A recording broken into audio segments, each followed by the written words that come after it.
بسم اللہ الرحمن الرحیم۔ مدینہ منورہ۔ راہ میں وادی رانونا میں بنو سالم بن عوف کی بستی آئی۔ وقت دوپہر ڈھلنے لگا تو آقا صلی اللہ علیہ وآلہ وسلم نے وہیں پہ نماز جمعہ پڑھائی۔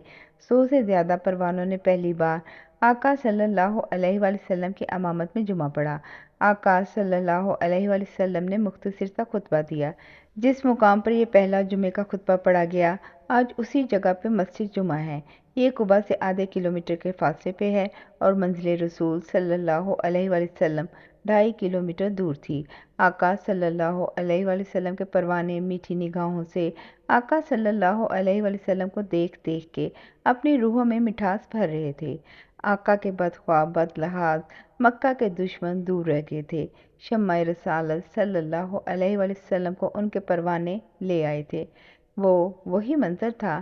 شمع رسالت صلی اللہ علیہ وآلہ وسلم اپنے پروانوں کے دیس پہنچنے والی تھی۔ پروانے شمع رسول کی راہ میں کھڑے تڑپ رہے تھے۔ آقا صلی اللہ علیہ وآلہ وسلم، ہمارے بھاگ جگائیے، ادھر رک جائیے۔ آقا صلی اللہ علیہ وآلہ وسلم کہتے، آپ پہ خدا کی برکت ہو، میری ناکہ اللہ کے حکم پہ ہے، جدھر رکے گی ادھر رہوں گا۔ مدینہ کی بستی کشادہ اور خشکدہ تھی۔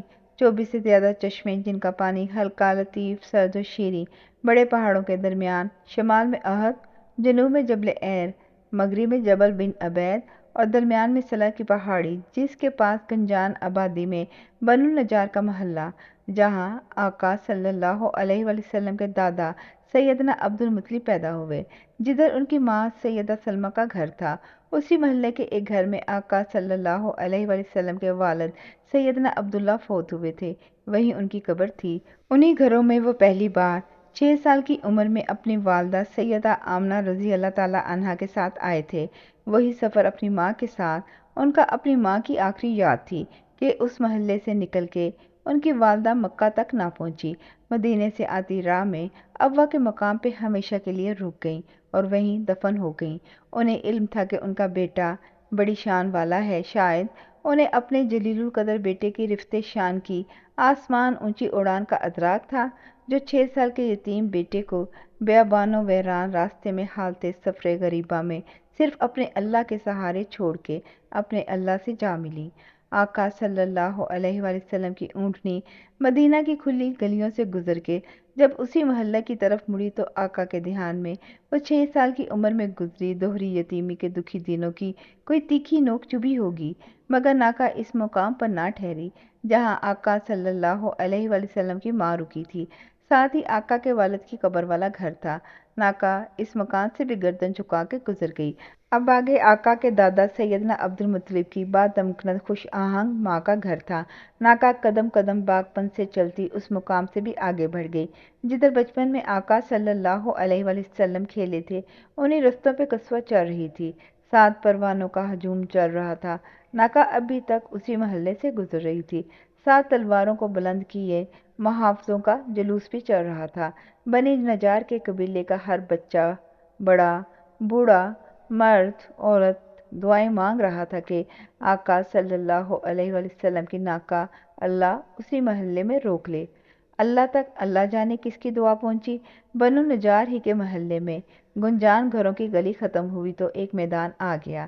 ناکہ رکی، ساتھ چلتے لوگوں کا سانس رکا۔ رکی ناکہ نے گردن اٹھا کے پیچھے چھوڑ آئے تینوں گھروں کی سمت دیکھا، جیسے فاصلہ ماپا ہو، پھر چاروں طرف سر موڑا جیسے پوری دنیا کے کناروں کو جانچا ہو، پھر دھیرج سے گردن جھکائی اور اپنے پچھلے گھٹنے موڑ کے بیٹھ گئی۔ آقا صلی اللہ علیہ وآلہ وسلم نے تو مہار چھوڑ رکھی تھی، چھوڑے رکھی۔ لوگ خوشی سے چیخے، بھاگے، لپکے۔ ناکہ نے پھر گردن اٹھائی، گھٹنے سیدھے کیے، اٹھ کے کھڑی ہو گئی، پھر چلنے لگی۔ کچھ قدم آگے گئی، پھر رکی، مڑی، پلٹی، جہاں پہلے رکی تھی وہاں آ کے پھر پیچھے گئی اور دھم سے بیٹھ گئی۔ بنو نجار ہی کے محلے میں ماہ کامل اتر آیا، ساتھ چلتے آتے لوگوں کی خوشی سے چیخیں نکل آئیں۔ آقا صلی اللہ علیہ وآلہ وسلم کے اترتے ہی سب سے قریب کے 31 سالہ خوش خصال ابو ایوب انصاری رضی اللہ تعالیٰ عنہ کے نصیب جاگ گئے۔ انہوں نے بھاگ کے آقا صلی اللہ علیہ وآلہ وسلم کی قصوہ کا کجاوا ہاتھوں میں لیا اور بولا، آقا صلی اللہ علیہ وآلہ وسلم، وہ سامنے قریب ترین گھر میرا ہے، میزبانی کا حق مجھے بخشیں۔ سیدنا اسد بن زرع بھاگے آئے، میرا بھی گھر دور نہیں آقا صلی اللہ علیہ وآلہ وسلم۔ آقا مسکرائے بولے، جدھر سامان ہو مہمان ادھر ہی جاتا ہے۔ سیدنا اسد بن زرع نے اتفاق سے قصوہ کی گردن پہ ہاتھ پھیرے اور اس کی سیوا کرنے کے لیے اسے اپنے گھر لے گئے۔ یہ وہ قصوہ ہے جس نے 8 سال مدینہ میں آرام کیا، سیوا کرائی اور پھر ایک بار اللہ کے کرم سے جدھر سے چھپ چھپا کے نکلی تھی اسی شہر مکہ کو فتح کرنے 10,000 پروانوں کو شاہین بنا کے آقا صلی اللہ علیہ وآلہ وسلم کو اپنی پیٹھ پہ بٹھا کر لے کر گئی تھی۔ کون جانتا تھا قصوہ کی قسمت کیسی بلند ہے، تالے اور بخت آوری اس روز کوئی بنو نجار قبیلے کی پوچھے جس کی بچیاں اپنے عہد کے بہترین سازینہ دف پکڑے ہاتھوں کے حسین ارتعاش سے اجلی مہکتی اپنی روحوں کے ہم آہنگ لے پہ وجد کے عالم میں سنگیت کار رہی ہیں۔ ہم بنی نجار کی لڑکیاں ہیں۔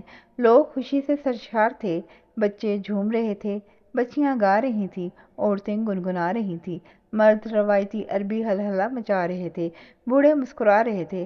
آقا صلی اللہ علیہ وآلہ وسلم نے فرمایا، یہیں انشاءاللہ منزل ہوگی۔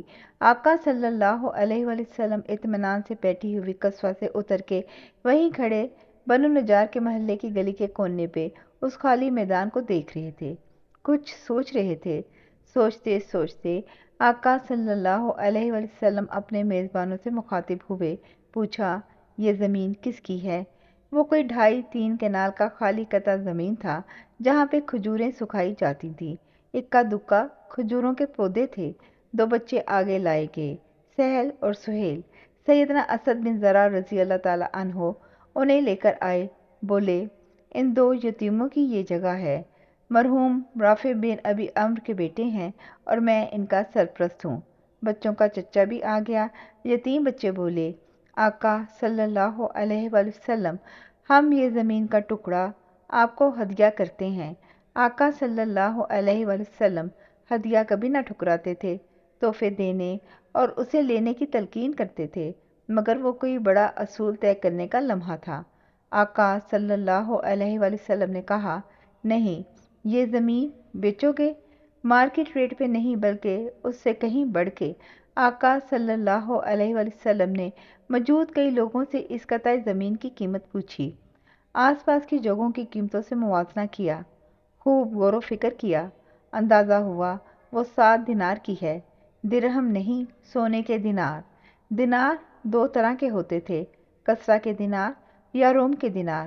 40 سے 50 ہزار درہم کا ایک دینار ہوتا، دیکھنے میں سونے کی اشرفی۔ کسرا اور رومی دینار سونے کے ہوتے تھے جن پہ ان کے بادشاہوں کی مورت کندہ ہوتی۔ آقا صلی اللہ علیہ وآلہ وسلم نے 7 دینار کے بدلے 10 دینار دینے کا حکم فرمایا۔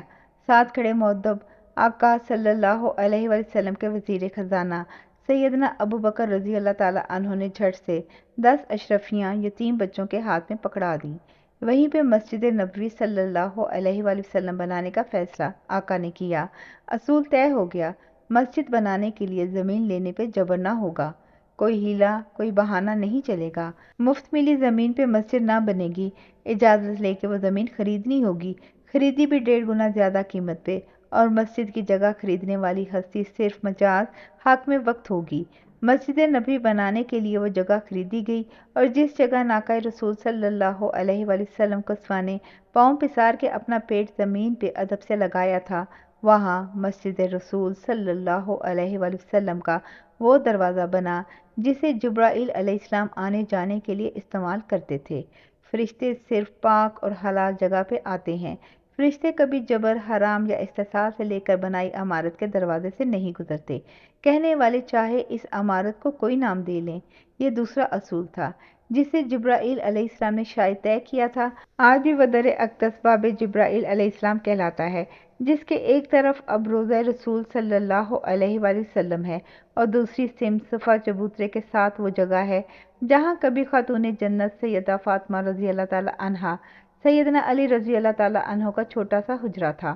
اس کمال حد اعزاز میں ان ادا کیے 10 دیناروں کی برکت بھی شامل ہے جو حکم آقا صلی اللہ علیہ وآلہ وسلم پہ سیدنا ابو بکر رضی اللہ تعالیٰ عنہ نے ادا کیے تھے۔ وہ مسجد قیامت تک اور اس کے بعد بھی کائنات کے سب پروانوں کے لیے منبع نور اور جنت کا باغ ہے، جاری ہے۔ جزاک اللہ خیر۔